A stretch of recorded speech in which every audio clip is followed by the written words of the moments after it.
8 মাস পরে আপুর বাসায় বেড়াতে যাচ্ছি। আপু আমাকে অনেক ভালোবাসে, একদম মায়ের মতো স্নেহ করে, যদিও আমরা সমবয়সী। আসসালামু আলাইকুম এভরিওয়ান, সবাই কেমন আছেন? আমি আলহামদুলিল্লাহ অনেক ভালো আছি, আশা করি আপনারা অনেক ভালো আছেন। আজকে সকাল থেকে ওয়েদার কিন্তু মাশাআল্লাহ অনেক সুন্দর, হালকা রোদ আর অনেকগুলো বাতাস, সব মিলে কিন্তু অনেক অনেক ভালো লাগছে আজকে দিনটা।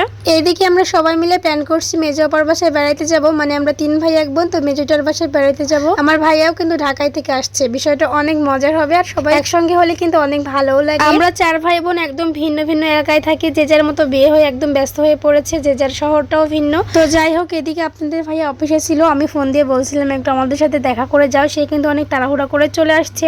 আমার মেয়েটা হয়েছে একদম সম্পূর্ণরূপে বাবা ভক্ত, আমি আর তার বাবা যদি একসঙ্গে থাকি সে কখনোই আমার কাছে আসবে না, দৌড়ে গিয়ে তার বাবার কোলে উঠবে।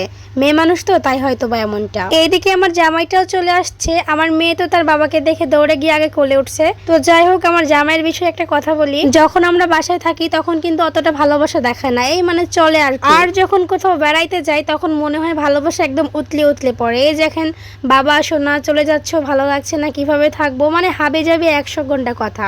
এদিকে আমার মেয়েটারও মন খারাপ, কারণ সে ঘুমিয়েছিল আর ঘুম থেকে উঠেই সরাসরি চলে আসছে রেডি হয়ে। তো যাই হোক, এদিকে আমরা অনেকক্ষণ কথাবার্তা বলার পরে আপনাদের ভাইয়া কিছু জিনিস কিনে দিল আর টাকা পয়সা দিল, তারপর আমরা আবার রওনা দিয়েছি বাসার উদ্দেশ্যে। আচ্ছা বলেন তো, আপনাদের কার কার বড় ভাইয়া কিংবা বড় আপু আছে? আলহামদুলিল্লাহ আমার কিন্তু বড় আপু আছে, বড় ভাইয়াও আছে। আমার কিন্তু 2টা বড় আপু আর একটা ভাই। আপুরা কিন্তু অনেক ভালোবাসে, মানে কোনো দিক থেকে কমতি রাখেনি। আর ভাইয়ের কথা আর কি আর বলবো, সেই ছোটবেলা থেকে বাবার মতো দায়িত্ব পালন করে আসছে। বিয়ের আগে তো ছিলই, বিয়ের পরেও এখনো যদি কোনো কিছু প্রয়োজন হয় কখনো বাবাকে গিয়ে বলতে যাই না বাবা আমার এটা দরকার, আগে ভাইয়াকে বলি। বিশ্বাস করেন, বলার আগেই জিনিসটা পেয়ে যায়, মানে এত যে দায়িত্ব পালন করে আমার ভাইয়া। সবাই দোয়া করবেন আমার ভাইয়ার জন্য, আমার ভাইয়া অনেক দূরদের সাথে থাকে, মহান আল্লাহ যেন আমার ভাইয়াকে অনেক অনেক বছর বাঁচিয়ে রাখে, অনেক ভালো রাখে, সবাই দোয়া করবেন। আলহামদুলিল্লাহ এমন একটা ফ্যামিলি পেয়েছে যেখানে আপু ভাইয়া মা বাবা সবাই অনেক ভালোবাসে, সবার আদরের একটি ছোট্ট মেয়ে ছিলাম আমি।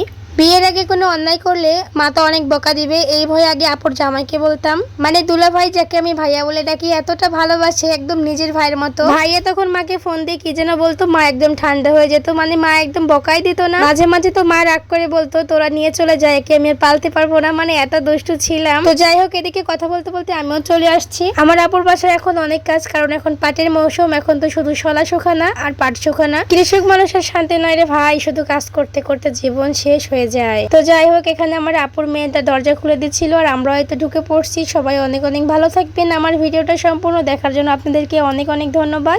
আপনারা আমার ভিডিওটা কে কোন জেলা থেকে দেখছেন অবশ্যই বলবেন, আর আমার ভিডিওটি কেমন লাগলো তাও কিন্তু বলবেন।